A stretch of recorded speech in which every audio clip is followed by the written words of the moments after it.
The blistering sun shone bright in the boiling weather of Athens, Greece. In a large, sleek and prestigious mansion in Alexandros Avenue sat me in my expensive off-white t-shirt. It was in the middle of summer, and one of my dreams was to travel the world to see incredible tourist attractions. One attraction that captivated me was the amazing pyramid that stood in Giza, Egypt. I'm gonna go to Egypt, I thought excitedly. Oh, how silly of me. I thought to introduce myself. My name is Jeff. Yes, that sounds weird, but my name is Jeff. My parents agreed that I should go outside more and improve my idea of traveling around the world. Kicking my Gucci shoes up onto the mahogany coffee table, I lazily turned on my phone and booked a one-way flight to Giza, almost immediately. As a 25-year-old man with multiple university qualifications, I decided I was finally ready to see this extravagant world by myself. A few weeks had passed, and I was ecstatic. I stood in a long, endless queue in the crowded airport. This is going to be amazing, I sighed contentedly.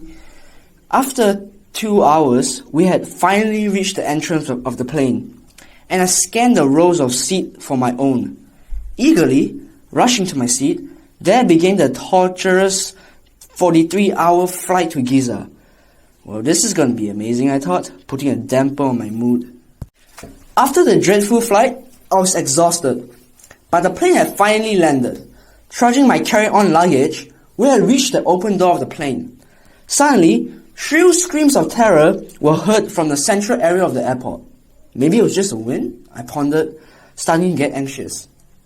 Then again, more terrified screaming, and a gruff voice yelling in a foreign language I didn't understand. And then a single gunshot. Oh no.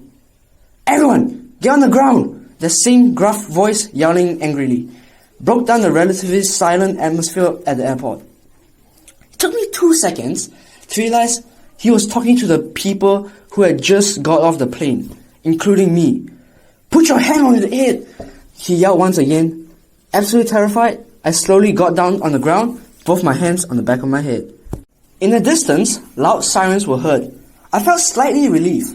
Maybe I wasn't going to die after all. Suddenly, the banging of metal was heard, along with aggressive shouting. The police was trying to get to the hostage. I checked my watch. It had been 2 minutes since the police arrived, trying to pry the door open.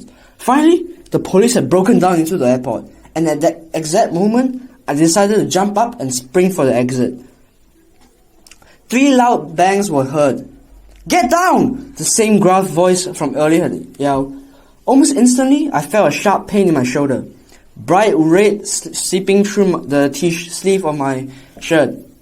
I fell to the ground in immense pain. I've been shot, the thought appearing in my head. Struggling, I managed to crawl across the ground in the middle of shootout towards the door. A few minutes later, I reached the door and ran out straight away.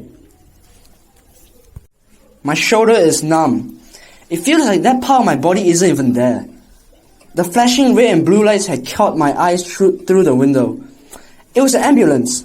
The paramedics rushed towards me, but I couldn't understand what they were saying, and I didn't care. I then figured out they were insisting that I go to the hospital. But I refused to and carried on with my initial plans of traveling around Egypt.